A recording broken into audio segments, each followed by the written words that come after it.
고린도전서 2장 보시겠습니다. 고린도전서 2장 12절부터 16절까지를 보시겠습니다. 고린도전서 2장 12절부터 16절까지입니다.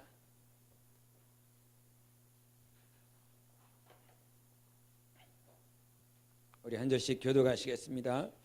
우리가 세상의 영을 받지 아니하고 오직 하나님으로부터 온 영을 받았으니 이는 우리로 하여금 하나님께서 우리에게 은혜로 주신 것들을 알게 하려 하심이라.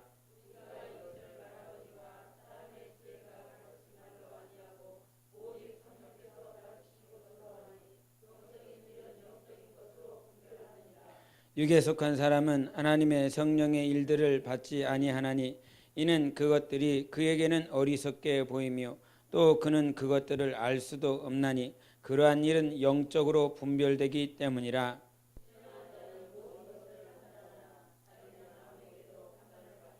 다같이 누가 주의 마음을 알아서 주를 가르치겠느냐.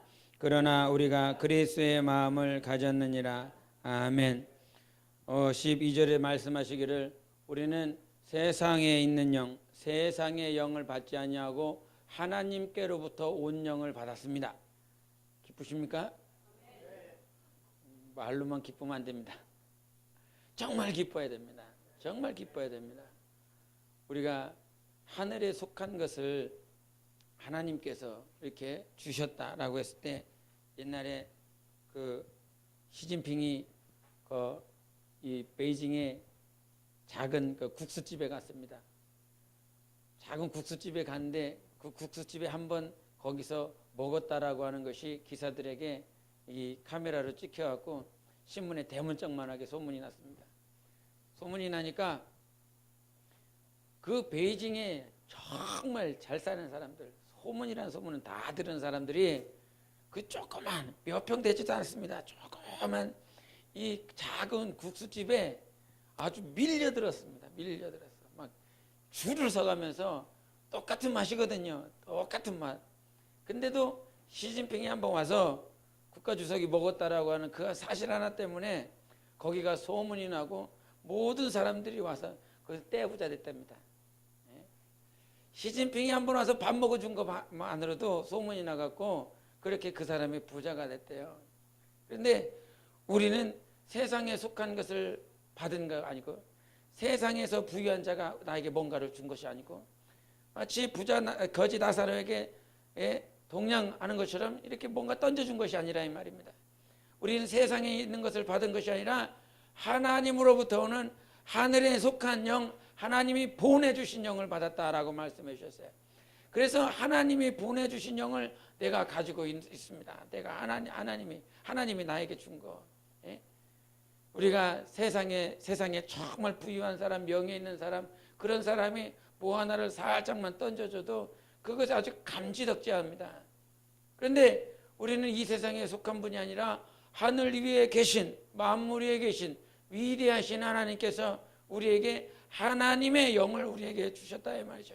그래서 하나님께로부터 온 영을 받은 자, 바로 그것이 나인 것입니다. 하나님께로 온 영을 받은 자들에게 있어서 정말 이 말씀을 하면서 사도 바울이 고린도전서 썼는데 이 고린도전서 썼을 때 이 고린도라고 하는 그 지역은 사도 바울이 2차 선교하면서 대단히 중요하게 생각했었던 지역입니다. 이 육지를 통해서 원래는 이 육지로 이렇게 가려고 했었던 그 삶 가운데서 원래는 에베소를 가려고 그랬죠. 아시아의 지역에 있는 에베소 지역에 가려고 그가 마음을 먹었는데 하나님께서 빌립보에 있는 그 데살로니가에 있는 사람들의 환상을 보여주시면서 그들이 데살로니가에 있는 사람들이 우리에게 와서 환상 가운데 이렇게 손짓을 했습니다. 손짓을 하면서 우리에게 와서 복음을 좀 전해달라. 그 환상이 확 보였습니다. 지금 여러분들의 환상이 딱 보여갖고 저기 미개 지역 아프리카 시커먼디에 가서 복음 전해달라고 하는 그 환상이 보이면 가시기 바랍니다. 가시기 바랍니다. 대답을 안 해. 가야죠. 근데 가게 만드시는 분이 하나님이십니다. 아무리 가라 그래도 못 가요. 가고 싶다고 그래도 못 가요. 가고 싶어도 못 가고 안 간다고 그래도 안 갈 수 없는 것이 아닙니다. 하나님이 이끄시면, 할렐루야, 하나님이 이끄시면 되는 것입니다. 그 하나님께서 우리의 영혼을 이끄셔서 그렇게 우리가 사는 것처럼 사도 바울의 삶이 그렇게 자기 마음에 자기 계획에 에베소로 가르쳤지만 에베소에 가는 그 과정 가운데 환상을 보여주셔서 데살로니가 사람들에게 한 번도 가본 일이 없습니다. 사도 바울은 어디 출신이지요? 어디서 태어났습니까? 다소. 예, 다소 언짢더라도 좀 들으세요. 다소 지역에서 태어났습니다. 그래서 아시아 지역에 있는 그 다소 지역에서 태어났습니다. 이 말인즉슨 유럽으로 한 번도 배 타고 간 일이 없습니다. 그런데 그가 배 타고 저기 드로아에서 유럽으로 넘어갑니다. 유럽으로 넘어가서 이렇게 데살로니 갔다가 베레아 갔다가 저 밑에 지역에 고린도 지역에 갑니다. 그 고린도 지역에서 정말 복음을 전하고 영혼들을 섬기고 교회를 세우며 그렇게 2차 전도 여행 가운데서 거기서 아주 성심성의껏 선교를 합니다. 그리고 결국은 저 들어오죠. 안디옥으로 다시 돌아옵니다. 그렇게 있다가 3차 전도를 또 합니다. 3차 전도를 하고서 에베소 지역에 있었는데 이제는 에베소에 갔습니다. 2차 전도 때 가지 못한 그 3차 전도 때 갔었던 그 에베소 지역에서 교회를 개척하면서 그렇게 목회를 하려고 하고 있었습니다. 그런데 그 고린도 교회에서 편지가 온 거예요. 편지가 와서 편지를 딱 받아봤더니 그렇게 2차 전도 때 2차 선교하면서 복음으로 열심히 교회를 섬기고 영혼들을 섬기고 가르쳤었던 그 지역에서 분란이 일어났어요. 사도 바울은 하나님께서 보내신 자가 아니라는 거죠. 우리가 생각하는 사도 있지 않습니까? 사도. 주님께서 직접 불러서 그들을 택하시고 그들에게 권능을 주시고 그렇게 직접 부르신 사도, 하나님께서 보내시지 않았다라고 하는 그 분란이 고린도 교회에 이렇게 퍼졌습니다. 그러면서 사도 바울은 나는 무엇을 모셨느냐? 성령을 모신 사람이다. 하나님께로부터 온 성령을 모셔드려서 성령이 보냄을 받아 성령께 보냄을 받아 내가 거기에서 복음을 전하였고 성령으로만 증거하였고 성령으로만 목회하였고 그러면서 이 장에도 말씀하신 것처럼 나는 성령을 모신 사람이다. 즉 성령 하나님께서 보낸 사람이다라고 하는 것을 말을 하면 이것도 그들에게는 귓등으로 들리기에 내가 셋째 하늘에 올라가며 그 셋째 하늘에서 하나님을 받고 그 하나님의 영광을 받다라고 그렇게 공포합니다. 하나님의 영을 모셔드린 그들, 하나님의 영을 모셔드린 사도 바울, 그와 같은 사람이 오늘도 그 고린도 교회의 소식을 듣고 그에게 편지를 쓰면서 하는 말은 나는 성령을 모셔드렸고 성령으로 가르치고 하나님의 모든 일들을 성령으로만 하는 사람이다라고 하는 그 결말을 지으며 오늘 16절에 말을 합니다. 누가 주의 마음을 가지고 가르칠까? 너희들 생각에 누가 주님의 마음을 가지고 가르치겠느냐라고 하는 것입니다. 이 말은 쉽게 할 수 없습니다. 많은 사람들이 왔다 갔습니다. 고린도 교회에. 그 사람들 가운데 누가 주님의 마음을 가지고 가르쳤을까라고 하는 건 지금 고린도 교회에 있는 많은 지도자들도 있을 것이고 선교하러 아니면 복음을 전하는 전도자들도 있을 것인데 그런 많은 자들 가운데 너희들 생각에 누가 주님의 마음을 지금 가지고 가르치고 있는 지도자고 영적 지도자고 누가 주님의 마음을 가지고서 지금 이렇게 할까 한번 생각해 보라는 거야. 그런데 우리는 그리스도의 마음을 가졌다. 그리스도의 마음을 가졌다. 이렇게 어떻게 말을 하는 것이 교만하게 들리겠습니까? 우리는 그리스도의 마음을 가지고 주님의 마음을 가지고 너희들을 가르치고 너희들을 대하고 있다라고 그렇게 고백하고 있는 것입니다. 신앙생활에 가면 갈수록 내가 정말 주님의 마음을 갖고 살아가고 있을까라고 하는 것입니다. 주님의 마음이 있어서 가르치고 있고 주님의 마음이 있어서 전도하라고 그러고 있고 주님의 마음이 있어서 찬양하라고 그러고 있고 주님의 마음이 있어서 가르치라고 교육하라고 예배하라고 설교하라고 목양하라고 하고 있는지 참 두렵습니다. 진짜 두렵습니다. 이것을 알면 왜 전도하라고 그럴까? 단에서 목사가 왜 전도하라고 그러죠? 왜 그러겠습니까?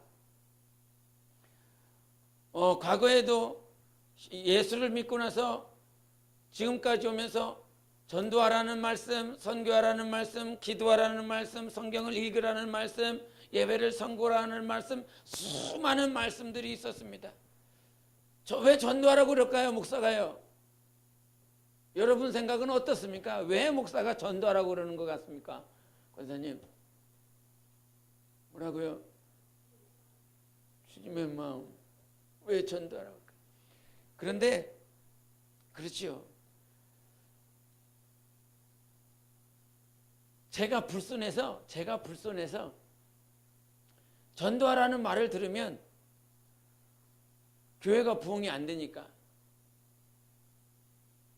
교회 성도 숫자가 적으니까, 빨리 부흥을 해야 힘 덜 드니까, 빨리 교인 숫자가 많아져야 뭔 일인가를 할 수 있으니까, 저는 그렇게 들렸습니다. 제가 불손했어요.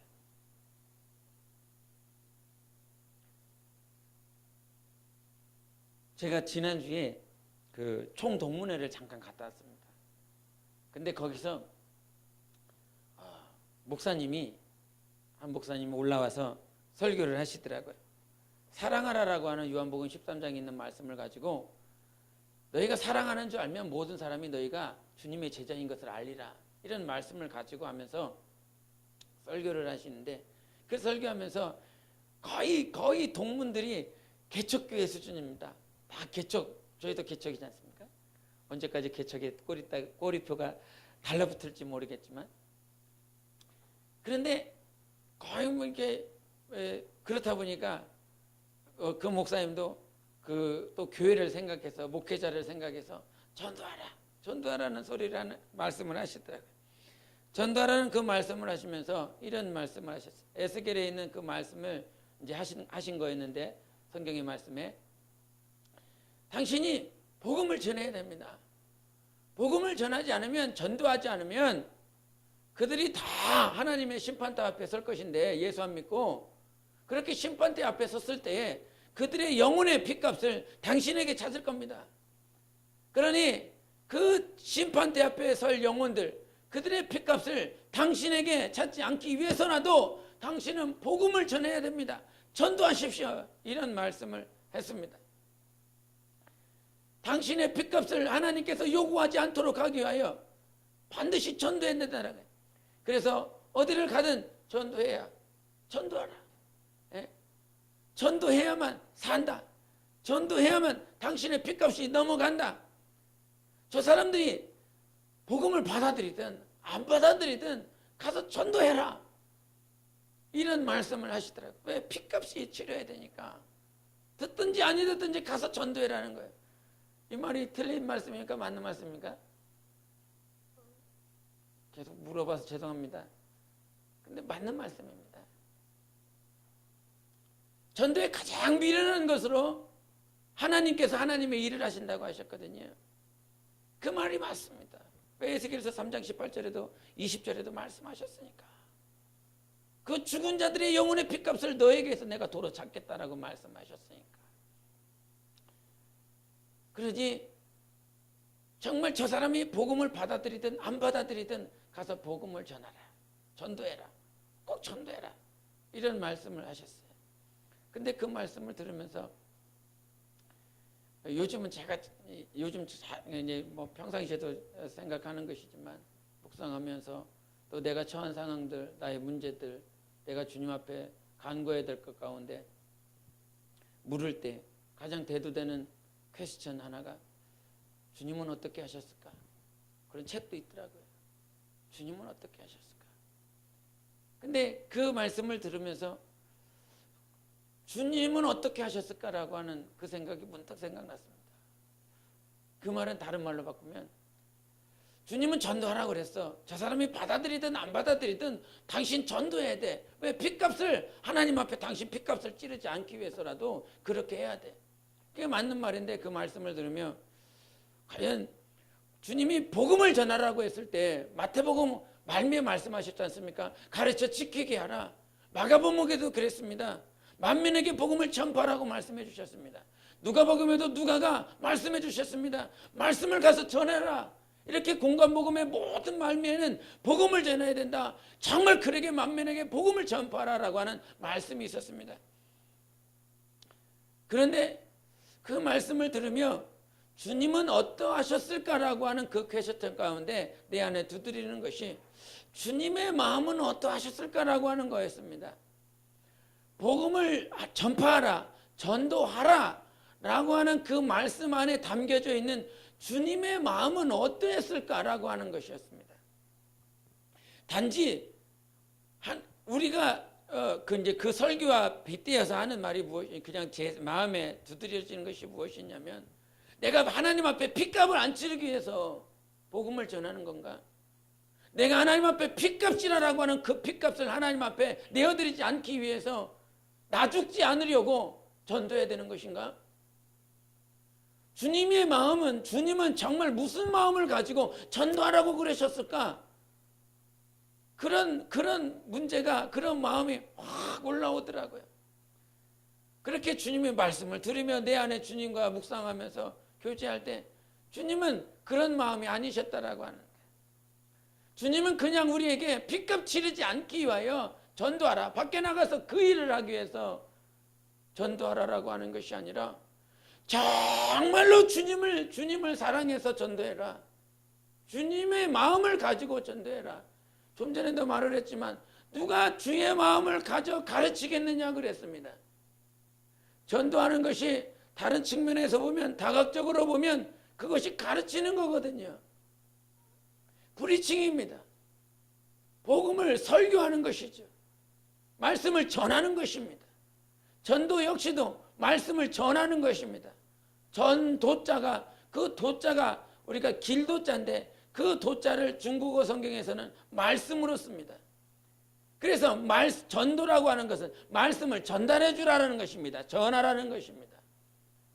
그런데 그 말씀을 전하라고 하는 그 전도가 과연 내 핏값을 안 치르기 위하여 하나님께서 나에게 전하라고 그러셨을까? 그렇게 마음이 안 드는 겁니다. 그렇게 주님께서 깨닫게 하시는 것이 아닙니다. 핏값을 안 치르기 위하여 주님께서 우리에게 전도하라고 그러는 것이 아니라 정말 주님의 마음을 배우기 위해서 전도하라는 것입니다. 주님이 이 땅에 오셔서 말씀이 육신이 되어주시고 당신이 우리에게 말씀을 주셨습니다.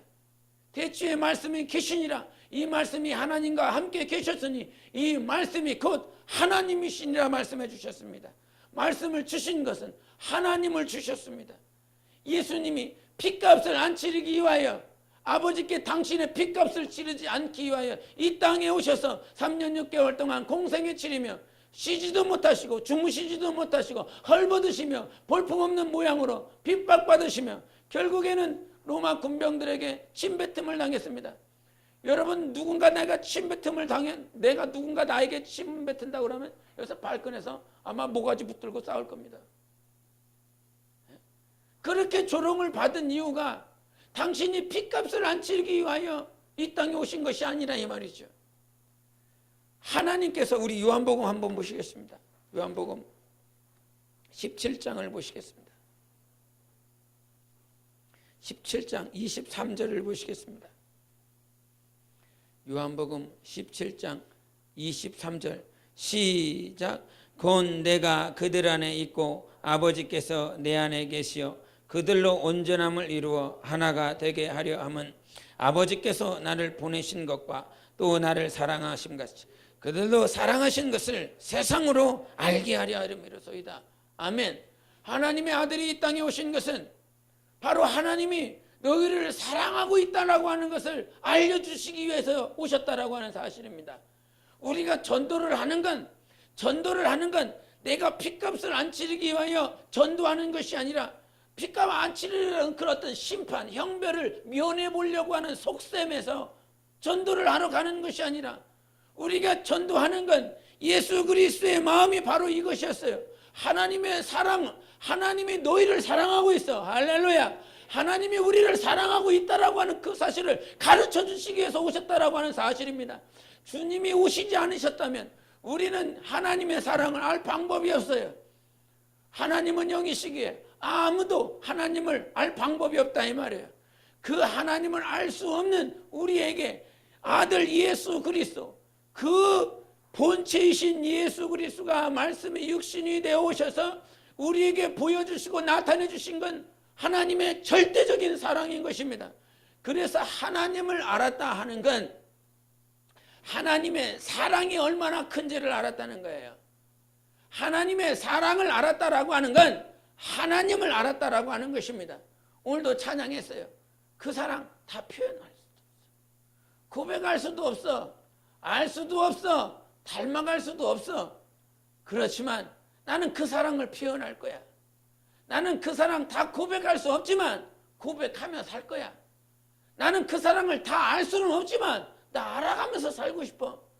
나 그 사랑을 다 닮을 수 없지만 나 정말로 닮아가고 싶어. 할렐루야.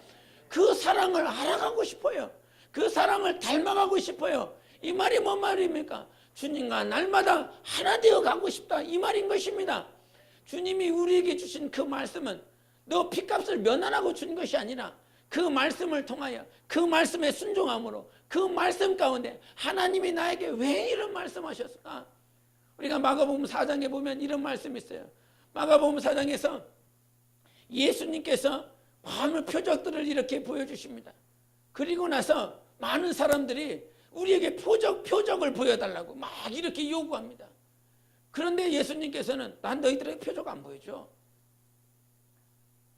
단호하게 예수님께서 말씀하십니다.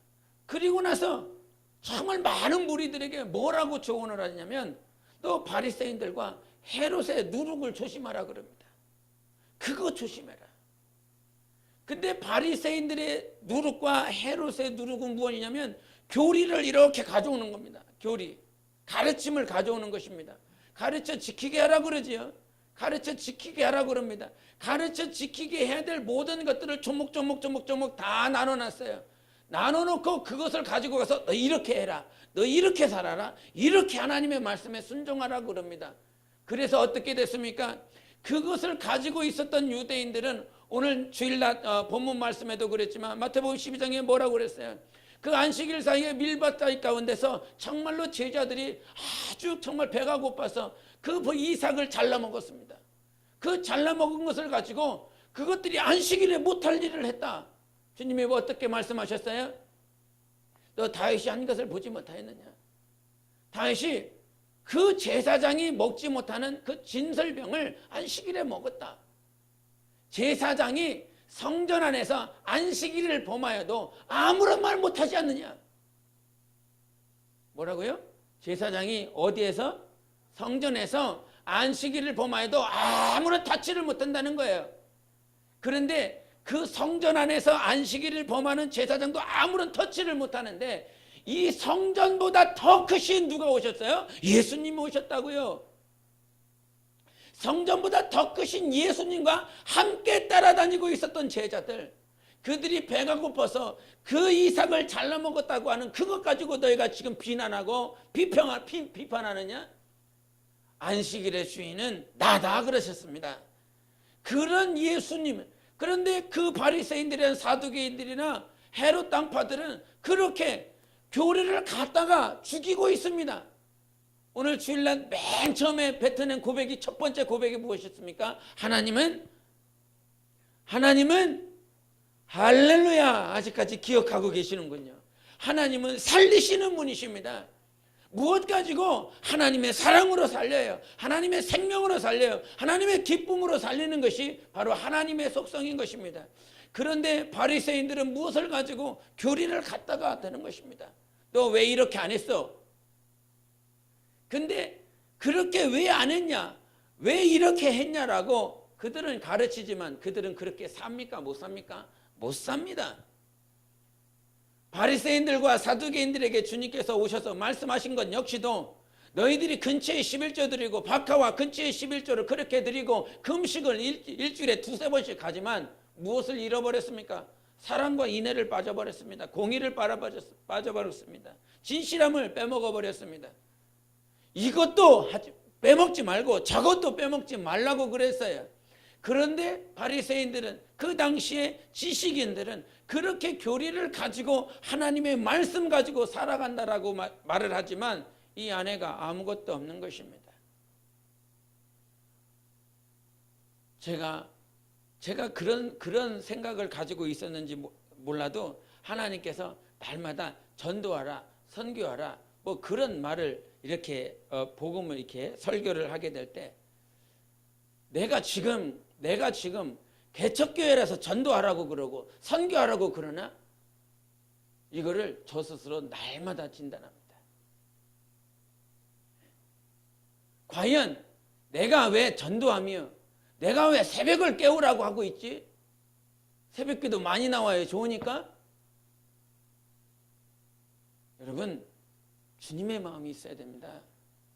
주님이 이것을 왜 하라고 했는지, 주님이 왜 구태여 이것을 하라고 자꾸 말씀하시는지, 누구를 위하여? 목사를 위하여? 전도사를 위하여? 아니면 지체들 한 사람의 육신의 어떤 쾌락을 위하여? 그게 아니라 이 말이에요. 하나님께서 우리가 28장 19절과 20절에 마태복음에 뭐라고 말씀하냐면 가르쳐 지키게 하라고 그랬습니다. 가르쳐 지키게 해라. 그런데 그 말씀 가운데 obey 하라고 그래요. 순종하라고 그래요. obey everything이라고 그럽니다. obey everything I commanded 그럽니다. 내가 너에게 명령한 모든 것을 복종하게 하라. 그것이 가르쳐 지키게 하라는 것입니다. 내가 너에게 말한 거, 모든 거, 그것을 지키게 해. 복종하게 해. 그러면 예수님이 말씀하신 모든 게 뭡니까? 그것이 계명 아닙니까? 예수님이 말씀하신 모든 것들, 그 안에 모든 것들을 담을 수 있는 것이 바로 예수님께서 우리에게 주신 계명입니다. 뭐 하라고? 마음을 다하여 주 너의 하나님 사랑하라고. 그 마음과 같이 네 이웃을 사랑하라고. 그 계명 안에 모든 것이 다 들어가 있다고. 부자 청년은 와서 5째 계명, 6째 계명, 7째 계명 나 이거 다 지켰다고 말을 합니다. 그러나 그 모든 계명을 다 지켰어도 이 안에 뭐가 없으면, 주님의 마음이 없으면, 마음을 다하여 하나님을 섬기지 아니하였다면 그것은 주님과 절대로 상관없는 것입니다. 오늘 내가 이것을 하라고 하는 이유가, 오늘 목자 모임을 오라고 하는 이유가, 내가 오늘 내가 당신을 가르치겠다라고 하는 이유가, 교육하겠다라고 하는 이유가 이거를 교회에서 가르치라고 그랬으니까, 아니면 목자 모임을 하라고 그랬으니까, 목원들 함께 모여서 모여라고 그랬으니까, 이거 하라고 그랬으니까 이거 하고 있으면 여전히 사두개인과 바리새인과 다를 바가 없습니다. 우리에게 주어진 시간은 주님을 닮아가라고 주어진 시간인 것입니다. 주님을 닮아가라고 주어진 시간에 이거 하라고 그랬으니까 이거 바쳤어. 이거 하라고 그랬으니까 나 역시 이거 했어. 유대인들과 바리새인과 사두개인들과 다를 바가 전혀 없는 것입니다. 하나님이 우리에게 주신 건 정말 주님이 우리의 마음을 터치하셔서 우리의 마음을 정말 세워가시기를 원하시는 것입니다. 이 마음이라고 하는 건 결국 영혼을 의미하는 것입니다. 대형교회 목사님이 600억 원대 되는 그 교육관을 다 매도를 하고 그거 다 처분하고 공동체를 세우겠다 그럽니다. 여러분, 공동체, 낮에도 말했지만 공동체가 교회입니다. 왜 그 600억 원대를 다 처분을 하면서 그 공동체를 세우겠다 그럽니까? 결국은 공동체가 뭡니까? 영혼입니다. 영혼을 세우겠다는 것입니다. 그와 같은 많은 큰 그 박스에다가 그 돌멩이 수많은 영혼들을 다 집어넣고 관리도 되지 않고 양육도 되지 않고 영혼을 세울 수도 없고 하는 그 많은 박스에다가 놔놓고 누가 누군지도 몰라요. 300명 이상 넘어가면 뭐 능력치에 따라 다르겠지만 보통 300명 넘어가면 저 사람이 누구야? 저같이 머리가 좋은 사람은 외우겠지만 웃으라고 하는 소리인데 안 웃어. 그랬지만 그렇게 안 돼. 그렇게 되지 않아요. 이 말인즉슨 영혼을 세울 수가 없다라고 하는 것입니다. 영혼을 제대로 양육할 수 없다라고 하는 것입니다. 이거를 매도할 만큼, 이거를 처분할 만큼 무엇이 더 중요한 거예요? 영혼을 세우는 것이 더 중요한 것이었습니다. 영혼 한 명 한 명을 세우는 것이 우리 하나님의 마음인 것입니다. 그래서 누가 주님의 마음이 있어서 오늘 가르치겠느냐?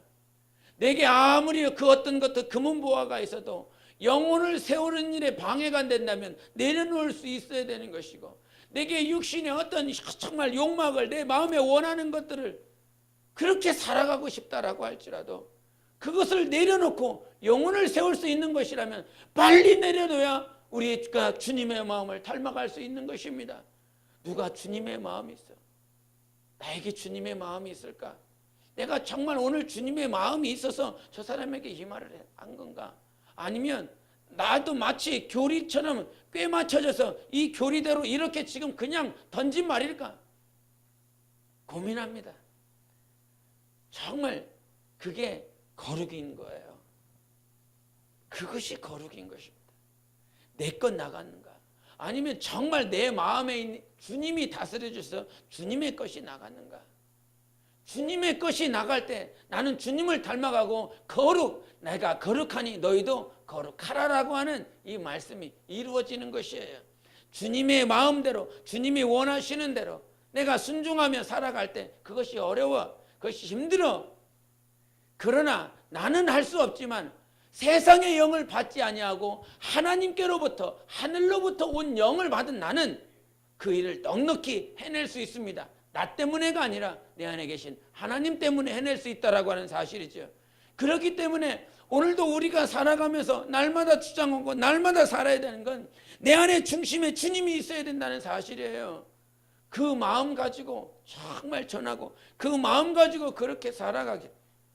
그래서 결국은 그 600억 원대 되는 그 건물을 다 처분하고 공동체를 세우는 것, 즉 영혼을 세우는 것. 영혼을 세운다라고 하는 건 영혼이 성장해야 되는 것이고, 영혼을 세운다는 건 영혼이 성장함으로 주님의 마음이 결국은 이 안에서 정말 회복되어지고 주님의 마음이 내 안에서 어떠한 상황 가운데서든 주님의 마음으로 말하고 주님의 마음하고 교제하고 주님의 마음으로 전도하고 봉사하고 섬기며 영혼들을 가르치는 것이죠. 여러분, 이것이 중요합니다. 성령으로 하는 자만, 성령으로 한 자만 하나님 앞에 섰을 때 썩지 아니할 영광, 썩지 아니할 상급을 받겠다고 그랬습니다. 이 말은 내 것으로 하지 않을 때, 오직 하나님의 것으로 할 때만 가서 하나님 앞에 섰을 때 상급이 있다라고 하는 거예요. 그 상급이 뭐예요? 하나 되는 거 아니에요. 우리 주님과 하나 되는 그 상급을 우리 하나님께서 말씀해 주셨습니다. 내 마음을 주장해 주시는 분은 오직 하나님이어야 됩니다. 그래서 기도하라는 거예요. 그래서 기도하라는 것입니다. 나도 내 마음을 컨트롤할 수 없는 이 시대를 살아가고 있습니다. 이기주의지요. 자기중심적인 세상에 살고 있어요. 다 모든 것이 자기중심이 되었습니다. 그래서 자기 것을 다 모든 것을 모아두려고 합니다. 이렇게 퍼내려고 하지 않습니다. 사람과의 관계도 마찬가지입니다. 다 가둬놓고 있습니다. 다 가둬놓고 있어요. 모든 물질계에, 모든 컴퓨터 시스템에, 디지털 세계에 살아가면서 완전히 다 갇혀 있습니다. 교통이 없습니다. 교제가 없습니다. 아버지도 직장 갔다 오면 자기 방에 가서 스마트폰 합니다. 자기 아들은 학교 갔다 오면 학교 갔다 와서 스마트폰 하고 있습니다. 자기 방에서 스마트폰하고 컴퓨터하고 인터넷하며 전혀 대화할 상대가 없습니다. 그 디지털 세계 안에 그렇게 살아가고 있습니다. 모든 것이 자기 중심적으로 바뀌어버렸습니다. 그런데 주님께서 우리에게 가르쳐 준 건 자기 중심이 아닙니다. 이타주의입니다. 이기주의가 아니라 남을 이롭게 하는 것이었습니다. 자기 자신을 다 버려버리는 것, 자기 자신을 다 내려놓는 것, 이것이 주님의 마음이 있을 때 가능합니다. 주님의 마음이요. 내 것은 없습니다. 내 것은 아무것도 없습니다. 그렇게 우리가 하나님 앞에서 영적 생활함에 있어서 정말 주님의 뜻대로 살아가야 됩니다. 제가 지난 학기였을 겁니다. 지난 학기 선교학 이게 과목을 듣고 있었는데 그 선교학 과목 가운데 그 독후감을 쓰는 것이 있었습니다. 그 독후감을 쓰는데 그 책 제목은 지금 생각이 나지 않은데 이 필리핀에 선교하는 그 선교사 얘기가 이렇게 나와 있었습니다. 그 선교사 얘기가 나와 있으면서 정말 오지에, 정말 필리핀 오지에 가서 정말 그렇게 막 힘들게 어렵게 선교하는 그 선교사 책을 보고 독후감을 써내는데 독후감을 쓰면서 그 독후감을 읽고 나서 저희 사무랑 이 침대에 누워서 이렇게 얘기를 했습니다. 내가 이 책 읽었다고. 이 책 읽으면서 얘기를 했는데 이 선교사님은 필리핀에 가서 선교를 한대. 만약에 하나님께서 우리한테 다시 선교할 수 있는 그런 기회를 주신다면 어디로 갈까? 필리핀으로 갈까? 아니, 필리핀이 아니라 저기 아프리카 아무도 찾아가지 않는 그 원주민들만 사는 그쪽으로 갈까? 그랬더니 우리 사모는 중국 얘기를 하더라고요. 우리 중국에 아무도 찾아갈 수 없는 그곳에 가자고. 안 가기만 해봐라. 그러면서 그렇게 그 얘기를 한 거를 그 독후감에 이렇게 쓴 일이 있습니다. 나에게 정말 주님께서 다시 또 요구하셔서 그렇게 또 선교할 수 있는 기회를 주신다면 이제 아무도 찾아올 수 없는 오지로 가자.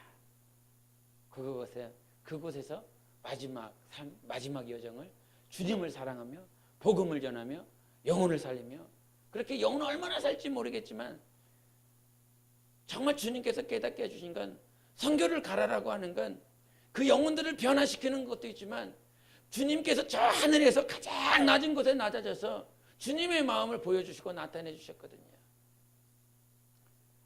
그것을 갈망하는 것입니다. 주님의 가장 높은 곳에서 가장 낮은 곳에 오셔서 주님의 사랑, 하나님의 사랑을 펼치시고 그렇게 순종하신 삶, 그것이 바로 하나님께서 우리에게 닮아가라고 주신 삶이기 때문에 주님께서 원하셔서 정말 어디 오지라도 가라고 그렇게 말씀하시면 그것이 50대가 됐든 아니면 40대가 됐든 50대가 됐든 60대가 됐든 아니면 지금 당장 주님이 나를 부르실 만큼 육체가 쇠약해졌음에도 불구하고 주님께서 가라고 그러신다면 가십시다. 그런 말을 이렇게 침대에서 같이 나눈 적이 있습니다. 무슨 말을 하자고 그러냐면 이 땅에 우리에게 주어진 시간은 주님을 닮는 시간인 것입니다. 그 주님을 닮아가라고 우리에게 주님께서 무엇인가 명령하시는 것입니다. 이것을 해보지 않겠느냐? 이렇게 살아보지 않겠느냐? 그렇게 살아갈 때에 주님이 이렇게 사셨구나. 주님이 이렇게 우리를 사랑하셨구나. 이렇게 우리를 사랑하신다라고 하는 것을 보여주시기 위해서 아들 예수를 우리에게 나타내 주셨구나. 좀 전에 17장 23절에 읽어주셨던 것처럼 하나님께서 나를 보내신 것과 하나님이 나를 사랑하시는 것처럼 너희를 사랑하시는 것을 알게 하려 함이라 라고 말씀해 주셨습니다. 주님이 오신 이유 하나님의 사랑을 알라고. 어떤 환경 가운데서도 하나님의 사랑으로 승리하십시오. 제발 죄책감 갖지 마시고 자책하지 마시고 하나님의 사랑으로 날마다 승리하십시오. 제가 수요일날 아가페의 사랑과 필레오의 사랑에 대해서 잠깐 말을 한 적이 있습니다. 아가페 사랑, 그렇게 아가페 사랑을 하려고 그렇게 삶을 살아가고 있어. 그렇게 성장하고 성숙하며 그래 내 삶을 드리고 나를 헌신하며 드리는 그 아가페적인 삶을 사랑을 하며 살아가고 싶어. 그런데 어느 순간 내 안경과 내 시각이 아가페적인 사랑을 살아가면서 그렇게 살아가고 있는 내 영혼의 삶 가운데 아가페적인 삶을 살아가지 못하고 있는 영혼들의 모습이 어느 순간 눈에 보이면 내가 혹여나 왜 아가페적인 사랑을 못하고 있는 거야? 아가페적인 사랑을 하면서 살아가. 그렇게 살라고 주님이 오셨잖아. 그렇게 살라고 주님께서 십자가에서 죽으셨잖아. 이렇게 하고 있지는 않은가? 참 그 말씀을 전하고 끝나서 집에서 이렇게 혼자 누워 있으면서 나는 정말 그러고 있지 않을까? 필레오로밖에 사랑할 수 없는 영혼들을 앞에다 두고 왜 그렇게밖에 못 살아? 왜 아가페적인 사랑을 못하는 거야? 말해줬잖아, 가르쳐줬잖아. 그렇게 하면 아가페적인 사랑을 할 수 있고 그렇게 주님 닮아갈 수 있다고. 그런데 아가페적인 사랑을 헌신하며 희생하며 살아갈 수 있는 그런 삶으로 가르침을 받아서 됩니까? 주님이 안에서 요동시켜 주셔야지. 주님께서 그 베데스다 연못에 천사가 와서 물을 통하게 해야 하나님의 역사가 일어나는 것처럼 내 마음의 밭에, 내 마음의 그 파고에 하나님의 거룩한 요동이 칠 때에 아가페 사랑을 할 수 있지. 하나님이 내 마음에, 내 심령의 파고에 돌을 던지지 아니하면, 그 파고를 일지 아니하면 내가 어떻게 아가페 사랑을 할 수가 있어? 나병환자촌에 들어가서 평생을 섬겼었던 그 목사님이, 수많은 선진들이, 정말로 마태가, 누가가, 정말 예수님이 부르셨던 제자들이 정말 그 칼에 단두대에 처형이 되고 십자가에 거꾸로 박혀서 그 뜨거운 기름불에 들어가며 그렇게 살아갈 수 있었던 이유가 뭐야? 그렇게 살라고, 그러니까 그렇게 살라고 가르침을 받아서 그렇게 살 수 있었던 것이 아니라 이 안에 하나님께서 요동시켜줬기 때문이라. 이 하나님께서 정말 이 심령의 큰 파도 위에 하나님께서 말씀으로 쳐주고 하나님의 사랑으로 쳐주고 하나님의 생명으로 쳐줬기 때문에 그 먼 바다를 하나님의 은혜로 넉넉히 살아갈 수 있었지. 빌레오로밖에 사랑할 수 없는 이유는 아직 하나님께서 그의 마음을 붙잡아 주실 만한 요동함이 그 안에 아직 없는데, 사람의 말로, 사람의 가르침으로 어떻게 그렇게 아가페 헌신하는 삶을 살아가라고 그렇게 할 수 있을까? 나도 그렇다. 나도. 주님이 은혜 주시면요, 뭔들 못합니까? 주님이 은혜 주시고 찬양할 때 주님이 은혜 주시면 두 손이 번쩍 들어갑니다. 그러나 아무런 마음에 요동이 없어. 마음이 썩어가고 있어. 그러면 이 손가락 하나 올리는 것도 어렵고 힘들지 않습니까? 우리 주님이 나를 붙잡아 주시고 내 마음을 요동시켜줘야 아가페 사랑 이룰 수 있는 거 아닌가? 그런데 왜 그렇게, 그러면서 내 자신을 한번 돌이켜보게 됐습니다. 전도하라고 하는 이유가 뭐냐? 나는 오늘 예배를 잘 드리라고 하는 이유가 뭐냐? 설교를 잘 들으라고 하는 이유가 뭐냐? 너가 선교를 하라고 하는 이유가 뭐고, 하나님 앞에 헌신을 하라고 하는 이유가 뭐냐? 여러분, 고린도전서 2장 16절에 모든 것이 요약되어 있습니다. 네가 하라고 하는 이유가 주님의 마음이 있어서 그렇게 하라고 하는 것이냐, 아니면 네가 원했기 때문에 네 마음에 원하는 소욕이 있어서 하는 것이냐? 여러분, 잘 진단하십시오. 여러분 자신을 잘 체크하십시오. 주님의 마음이 없으면 오히려 입을 닫고 있는 것이 유익한 것입니다. 그래서 전도서 잠언에 있는 말씀이 그것입니다. 지혜가 없는 자는 계속 나불나불댑니다. 하나님의 것이 아님에도 불구하고 자기의 것을 자꾸 내뱉고 있습니다. 그러나 잠잠한 자는 오히려 그렇게 대뱉는 자보다 지혜롭다라고 말씀해 주셨습니다. 우리가 그렇다고 항상 입 다물고 살아갈 수는 없죠. 우리가 정말 주님께 구해야 될 건, 주님 내 마음을 요동시켜 주세요.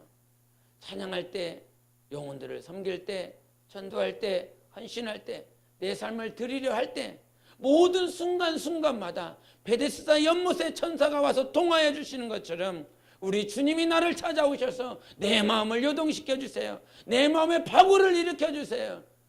잔잔한 곳에 있는 그 배는요, 얼마나 힘들게 가는지 모릅니다. 그러나 파도를 일으켜주면 그 파도에 힘입어 그 배는 아주 힘있게 갈 수 있습니다. 우리의 영혼을 오늘도 이끌어 주실 분은 주님밖에 없습니다.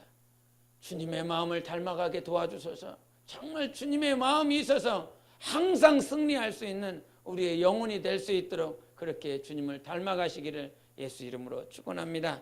기도하시겠습니다. 오늘 기도하시며 정말 주님, 내가 무엇을 하든 주님을 닮기 원합니다. 주님의 마음을 내게 주시옵소서. 정말 아가페적으로 사랑하지 못하면서도 필레오로 사랑하라 말을 하고 있고, 아가페적으로 조금 닮아가면서도 필레오로 하지 못하는 자들을 향하여 왜 그렇게 하지 못하고 있는 삶은 아닐까? 우리 주님, 내 영혼을 밝히 보게 하여 주시고 오직 주님을 닮는 일에 내 영혼을 인도해 달라고 예수 외치고 기도하시겠습니다. 예수여, 거룩하신 하나님 아버지, 오늘도 우리